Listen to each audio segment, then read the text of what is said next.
കാത്തിരിപ്പൊക്കെ വിഫലമാക്കി നാടിൻ്റെ മുഴുവൻ കണ്ണീരായി ശ്രീനന്ദ മടങ്ങിയെത്തിയിരിക്കുന്നു. അങ്ങോട്ടേക്ക് വലിയൊരു സംഘത്തിനൊപ്പം ഏറെ സന്തോഷത്തോടെ പോയതാണെങ്കിൽ തിരിച്ചു വരുമ്പോൾ എല്ലാവരെയും കരയിച്ചാണ് ശ്രീനന്ദ നാടിൻ്റെ വീടിൻ്റെ സ്വന്തം നന്ദു തിരിച്ചെത്തുന്നത്. വലിയ തെരച്ചിൽ നടത്തി ഒരുപാട് പരിശ്രമിച്ചു. ജീവനോടെ അവളെ തിരിച്ചു കിട്ടാനായി ഒരു നാട് മുഴുവൻ പ്രാർത്ഥിച്ചു. പക്ഷേ ആ പ്രാർത്ഥനകളെല്ലാം വിഫലമാക്കിക്കൊണ്ട് ഇന്നലെ ഉച്ചയോടെയാണ് ശ്രീനന്ദയുടെ മൃതദേഹം ചിക്കമംഗളൂരുവിലെ ഭാഗത്ത് നിന്ന് കിട്ടിയത്, കാണാതായ ഭാഗത്തു നിന്ന് തന്നെ കിട്ടിയത്. ഗോകുൽ വിവരങ്ങളുമായുണ്ട്. ഗോകുൽ, സംസ്കാര ചടങ്ങുകൾ ഉടൻ തന്നെയാണോ?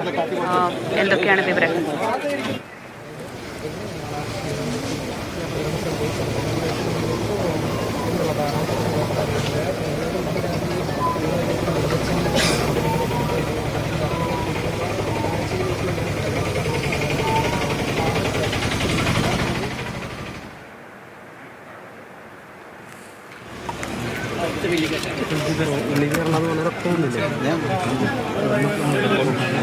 അല്പസമയം മുൻപാണ് ഒറ്റപ്പാലം കടമ്പഴിപ്പുറത്തെ വീട്ടിലേക്ക് ശ്രീനന്ദയുടെ മൃതദേഹം കൊണ്ടുവന്നത്.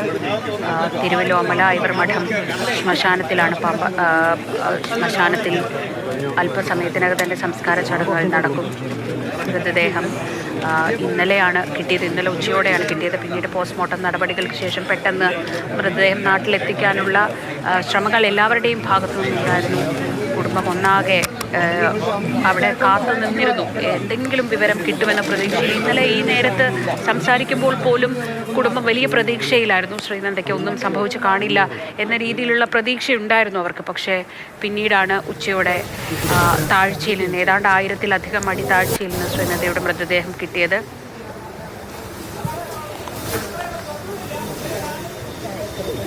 ഗോകുൽ വിവരങ്ങളുമായി. തീർച്ചയായും ശ്രീജ, അതായത് നമുക്ക് ഈ ഇന്നലെ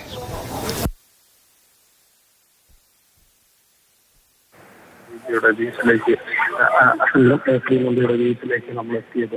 അപ്പോൾ ആദ്യഘട്ടത്തിൽ ഇവര് ശ്രീനന്ദയെ കാണാനില്ല എന്നുള്ള ഒരു വിവരമാണ് വന്നിരുന്നത്. നമ്മൾ ബന്ധുക്കളുടെ അടുത്ത് പോലീസിനൊക്കെ പോലീസിനൊക്കെ അപ്പോഴൊരു ഭയമായിരുന്നു. അവർ പറയുന്നത് ഒരു പക്ഷേ ആരോ തട്ടിക്കൊണ്ടുപോകാനുള്ള സാധ്യതയുണ്ട്, അങ്ങനെ ഒരു സാഹചര്യം അവിടെ ഉണ്ട്, അതൊക്കെ പരിശോധിക്കണമെന്നാണ് അവർ പറഞ്ഞിരുന്നത്. അപ്പോഴൊക്കെ തന്നെ അവർക്കൊരു പ്രതീക്ഷ, ശ്രീനന്ദയെ ജീവനോടുകൂടി തിരിച്ചെത്തിക്കാൻ, ഈ വീട്ടിലേക്ക് തിരിച്ചെത്തിക്കാൻ കഴിയുമെന്ന വലിയൊരു പ്രതീക്ഷ അവർക്കൊക്കെ ഉണ്ടായിരുന്നു. നമ്മൾ പലരുടെയും പ്രതികരണങ്ങൾ തേടി, നാട്ടുകാരുടെ അടക്കം പ്രതികരണങ്ങളൊക്കെ തേടിയിരുന്നു. അപ്പോഴൊക്കെ തന്നെ ഈ യാത്രയ്ക്ക് പോയ ഓരോരുത്തരും പറഞ്ഞത് അങ്ങനെയാണെങ്കിൽ ശ്രീനന്ദയെ തിരിച്ചെത്തിക്കണം, എത്രയും പെട്ടെന്ന് ഊർജിതമായ അന്വേഷണം വേണം തുടങ്ങിയ കാര്യങ്ങളുണ്ടായിരുന്നു. പക്ഷേ വളരെ പെട്ടെന്ന് പിന്നീട് ശ്രീനന്ദയുടെ മൃതദേഹം അവിടെ ചിക്കമംഗളൂരുവിൽ വെച്ച് തന്നെ കണ്ടെത്തുന്ന ഒരു സാഹചര്യം ഉണ്ടായിരുന്നു. അപ്പോൾ അത് വളരെ ഞെട്ടലോടുകൂടി തന്നെയാണ് ഈ ബന്ധുക്കളും അതോടൊപ്പം തന്നെ നാട്ടുകാരും ഒക്കെ കേട്ടത്. നമ്മൾ ഈ വിവരം ഈ ബന്ധുക്കൾ അറിയുമ്പോൾ ഇവിടെ തന്നെ ഉണ്ടായിരുന്നപ്പോൾ നമുക്കും വാസ്തവത്തിൽ വലിയ രീതിയിലുള്ളൊരു വിഷമമുണ്ടായിരുന്നു. കാരണം നമ്മൾ ഏതാനും ആ സമയങ്ങൾ കൊണ്ട് തന്നെ ആ വീട്ടുകാരുടെ ആഗ്രഹത്തോട്, അല്ലെങ്കിൽ അവരുടെ ഒരു ആശങ്കയോടൊക്കെ തന്നെ അത് നമ്മുടെ ഒരു ആശങ്കയായി മാറിയിരുന്നു ആ സമയത്തിനിടയിൽ. അതിനിടയിലാണ് വളരെ പെട്ടെന്ന് ഇങ്ങനെ ഒരു വാർത്ത വന്നത്. അതെല്ലാവരെയും സംബന്ധിച്ചിടത്തോളം അക്ഷരാർത്ഥത്തിലൊരു ഞെട്ടലുണ്ടാക്കിയ ഒരു കാര്യം തന്നെയാണ്. ഏതായാലും പിന്നീട് നമ്മൾ പലരുടെ അടുത്തും പറയുമ്പോഴൊക്കെ തന്നെ അവർ പറയുന്നത് ശ്രീനന്ദയെ ജീവനോടുകൂടി കാണാൻ, അല്ലെങ്കിൽ ജീവനോടുകൂടി തന്നെ തിരിച്ചെത്തിക്കാൻ കഴിയുമെന്ന് പ്രതീക്ഷിച്ചിരുന്നു. കാണാനില്ല എന്നുള്ള വാർത്തകളൊക്കെ വരുമ്പോൾ അവർ പ്രതീക്ഷിച്ചിരുന്നത് ഒരു പക്ഷേ എവിടെയെങ്കിലും ഏതെങ്കിലും തരത്തിലുള്ള ചെറിയ ഒരു അപകടം പറ്റിയിട്ടുണ്ടാകും, പക്ഷെ അത് കണ്ടെത്താൻ കഴിയും, ശ്രീനന്ദയെ തിരിച്ച് എത്തിക്കാൻ കഴിയും എന്നുള്ളൊരു പ്രതീക്ഷ അവർക്കൊക്കെ ഉണ്ടായിരുന്നു. പക്ഷേ ആ പ്രതീക്ഷകൾ വിഫലമായത് ഇന്നലെ ഉച്ചയ്ക്ക് പുറത്തു വന്ന വാർത്തയാണ്. ആ വാർത്ത ഇങ്ങനെയായിരുന്നു: ശ്രീനന്ദയുടെ മൃതദേഹം സമീപത്തെ ഒരു 1500 അടി താഴ്ചയിൽ ചിക്കമംഗളൂരുവിലെ മലയുടെ അടിയിൽ നിന്ന് ലഭിച്ചു എന്നുള്ളതാണ്. അത് അക്ഷരാർത്ഥത്തിൽ ഉണ്ടാക്കുന്ന കാര്യമായിരുന്നു. ബന്ധുക്കളൊക്കെ തന്നെ ആ സമയത്ത് വലിയ സംശയവും അവർ അതിൽ പ്രകടിപ്പിച്ചു. കാരണം അങ്ങനെ ഒരു അപകടത്തിൽ ശ്രീനന്ദപ്പെടാനുള്ള സാധ്യതയില്ല, അവിടെയുള്ള പലരെയും സംശയമുണ്ട് തുടങ്ങിയ കാര്യങ്ങളായിരുന്നു. ഏതായാലും അവർ കർണാടക പോലീസിൻ്റെ അന്വേഷണത്തിലും പൂർണ്ണമായ തൃപ്തി അതേസമയം തന്നെ പറയുന്നുമുണ്ടായിരുന്നു. പിന്നീട് ഇൻക്വസ്റ്റിൽ മറ്റ് ദുരൂഹതകളില്ല എന്നുള്ളൊരു പ്രാഥമിക വിലയിരുത്തലിലേക്ക് എത്തി. അതിനുശേഷം പോസ്റ്റ്മോർട്ടത്തിൽ അത് ഉറപ്പിക്കുകയും ചെയ്തു. ഇന്ന് ശ്രീനന്ദയുടെ കുടുംബമടക്കം അതിനോട് പൊരുത്തപ്പെട്ടു എന്ന് തന്നെ നമുക്ക് വേണമെങ്കിൽ പറയാം. അങ്ങനെയാണ് വല്യച്ഛൻ്റെ പ്രതികരണത്തിൽ നിന്നൊക്കെ തന്നെ നമുക്ക് മനസ്സിലായത്. പക്ഷേ അവരെ സംബന്ധിച്ചിടത്തോളം ഏറ്റവും ദുഃഖകരമായ കാര്യമാണ് നമ്മൾ ഈ ദൃശ്യങ്ങൾ കാണുമ്പോൾ കുറേ ആളുകൾ ഇവിടെ എത്തി നിൽക്കുന്നുണ്ട്. ആദ്യം കുറച്ച് സമയം മാത്രം ഇവിടെ പൊതുദർശനം മതി എന്നുള്ളൊരു തീരുമാനത്തിലായിരുന്നു ബന്ധുക്കൾ. പിന്നീട് കൂടുതൽ സമയം പൊതുദർശനത്തിലേക്ക് നീങ്ങാം എന്നുള്ളൊരു തീരുമാനത്തിലേക്ക് എത്തി. അതിന് കാരണം ശ്രീനന്ദയെ കാണാൻ ഒരുപാട് പേർ എത്തി എന്നുള്ള ഒരു കാരണം കൊണ്ടാണ് എന്നുള്ളതാണ്. ചേട്ടൻ, നിങ്ങൾ ഈ ഇന്നലെയൊക്കെ തന്നെ പ്രതീക്ഷിച്ചിരുന്നത് ഒരു പക്ഷേ ശ്രീനന്ദയെ ജീവനോടുകൂടി നമ്മൾ തിരിച്ചു കൊണ്ടുവരാൻ കഴിയുമെന്നുള്ള പ്രതീക്ഷയാണ്. അതാണ് ഒരു പെട്ടെന്ന് വിഫലമായതല്ലേ? അല്ല, നമ്മൾ ഇന്നലെ രാവിലെ ഒരു 11 മണിയോട് കൂടി അറിഞ്ഞു. നമ്മൾ അതിനു മുൻപ് നമുക്ക് പ്രതീക്ഷ ഉണ്ടായിരുന്നു. നമ്മൾ ഏറെക്കുറെ ജീവനോടുകൂടി കുട്ടിയെ കിട്ടും എന്നുള്ള കണക്കൂട്ടൽ തന്നെ ഉണ്ടായിരുന്നത്. കാരണം നാട്ടിൽ നിന്ന് കുറേ ആളുകൾ ഇവരെ ബന്ധുക്കളെ സഹായിക്കാനൊക്കെ തന്നെ നിങ്ങൾ നാട്ടുകാർ പലരും പോയിരുന്നു അല്ലേ? ഉണ്ട്, ഇവിടുന്ന് കുറേ ആളുകൾ അവരെ സഹായിക്കുന്നതിന് വേണ്ടി പോയിട്ടുണ്ട്. അപ്പോൾ അങ്ങനെ സാഹചര്യത്തിലാണ് ഇന്നലെ ഉച്ചയ്ക്ക് ഈ ഒരു വാർത്ത പുറത്തു വന്നത്. തീർച്ചയായിട്ടും നമ്മളെ സംബന്ധിച്ചിടത്തോളം വലിയൊരു ഞെട്ടലുണ്ടാക്കുന്ന കാര്യമില്ല. അതെ, നമ്മൾ വിചാരിച്ചിരുന്നത് ഈ കുട്ടി കിഡ്നാപ്പ് ചെയ്യപ്പെട്ടിട്ടുണ്ടാവുന്നതാണ് നമ്മുടെ കണക്കൂട്ടിലുണ്ടായിരുന്നത്. പക്ഷേ എങ്ങനെയെങ്കിലും രക്ഷപ്പെടുത്തി കൊണ്ടുവരാമെന്നുള്ളൊരു വിശ്വാസമായിരുന്നു ഉണ്ടായിരുന്നത്. പക്ഷെ അതെല്ലാം ഇന്നലെ 11 മണിയോടുകൂടി നമുക്കത് നഷ്ടപ്പെടുന്ന രീതിയിലാണ് ഉണ്ടായിട്ടുള്ളത്.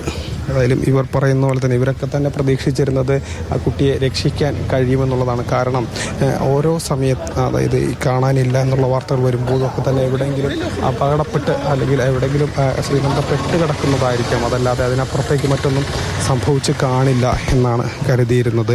നാട്ടിൽ നിന്ന് ഏകദേശം ഒരു 20 അംഗ സംഘം നാട്ടിൽ നിന്ന് ബന്ധുക്കളായൊക്കെ തന്നെ ചിക്കമംഗ്ലൂരിലേക്ക് പോയിരുന്നു ശ്രീനന്ദയെ തിരയാനായി. പക്ഷേ ആ യാത്രകളൊക്കെ തന്നെ വിഫലമായി എന്നുള്ളതാണ് ഇന്ന് നമുക്കിപ്പോൾ ഇവിടെ നിൽക്കുമ്പോൾ മനസ്സിലാകുന്നത്. ശ്രീജ, ഗോകുലാണ് വിവരങ്ങൾ നൽകിക്കൊണ്ടിരിക്കുന്നത്. ഒറ്റപ്പാലം കടമ്പഴിപ്പുറത്തെ വീട്ടിലേക്ക് ശ്രീനന്ദയുടെ മൃതദേഹം എത്തിച്ചിരിക്കുന്നു. വലിയൊരു സംഘത്തോടൊപ്പം പോയതാണ്. പക്ഷേ തിരിച്ചു വരുമ്പോൾ ശ്രീനന്ദ ഒറ്റയ്ക്കാണ്. വലിയ രീതിയിലുള്ള തെരച്ചിൽ നടന്നു.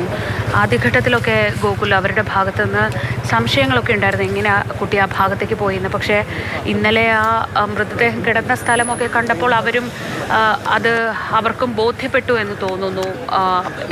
ശ്രീനന്ദയുടെ വല്യച്ഛൻ്റെ പ്രതികരണത്തിലൊക്കെ അങ്ങനെ ആ അപകടം അങ്ങനെ സംഭവിച്ചു എന്നൊരു ഒരു മനസ്സിലാക്കലുണ്ടല്ലേ?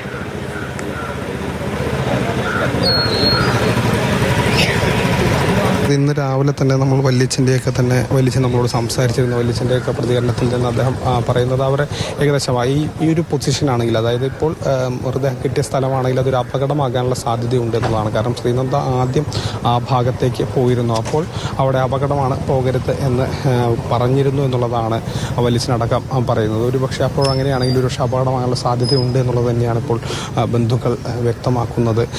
ആദ്യഘട്ടത്തിൽ അവർക്കത് ഉൾക്കൊള്ളാൻ കഴിയാത്ത ഒരു സാഹചര്യം കൂടി ഉണ്ടായിരുന്നു. കാരണം ഇങ്ങനെ വളരെ പെട്ടെന്ന് ഒരു തരത്തിലും സാധ്യതയില്ല എന്നുള്ള രീതിയിൽ തന്നെയായിരുന്നു അവർ കരുതിയിരുന്നത്. മാത്രമല്ല അവർക്ക് പല ദുരൂഹതകളും അവിടെ തോന്നിയിരുന്നു. പക്ഷേ പിന്നീട് ശാസ്ത്രീയമായ അന്വേഷണവും പോസ്റ്റ്മോർട്ടം റിപ്പോർട്ടും ഒക്കെ വന്നപ്പോൾ കർണാടക പോലീസിൻ്റെ അന്വേഷണത്തിൽ അവർക്ക് തൃപ്തിയുണ്ട്. അതുകൊണ്ട് തന്നെ അതങ്ങനെയാണ് എന്നുള്ളൊരു കാര്യം അവർ മനസ്സിലാക്കുന്നു. അവരങ്ങനെ തന്നെ നമ്മളോട് പറയുകയും ചെയ്യുന്നു എന്നുള്ളതാണ്. പക്ഷേ നമ്മൾ കഴിഞ്ഞ ദിവസം അല്ലെങ്കിൽ ഇന്നലെ ഏകദേശം ഈ സമയത്ത് തന്നെയാണ് ഒരു മരണവാർത്ത അല്ലെങ്കിൽ മരണവിവരം ഈ വീട് അറിയുന്നത്. ആ സമയത്ത് നമ്മൾ ഇവിടെ ഉണ്ടായിരുന്നു.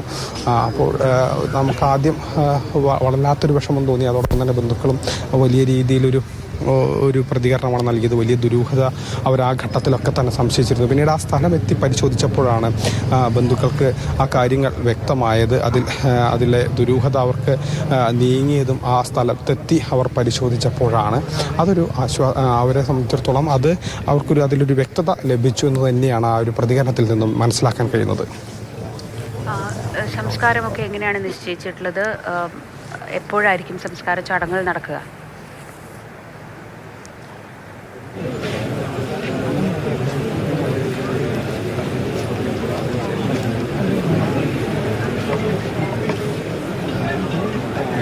ആദ്യം കുറച്ച് സമയം പൊതുദർശനം മതി, അതിനുശേഷം സംസ്കാര ആയിരുന്നു പദ്ധതിയിട്ടിരുന്നത്. പക്ഷേ എന്നാൽ നമുക്ക് ഈ ദൃശ്യങ്ങൾ കാണാം, ഒരുപാട് ആളുകൾ ഇവിടേക്ക് എത്തിയിട്ടുണ്ട്. ഒരുപാട് ആളുകൾ അവസാനമായി ഒരു നോക്ക് കാണാൻ ഇവിടേക്ക് എത്തിയിട്ടുണ്ട്.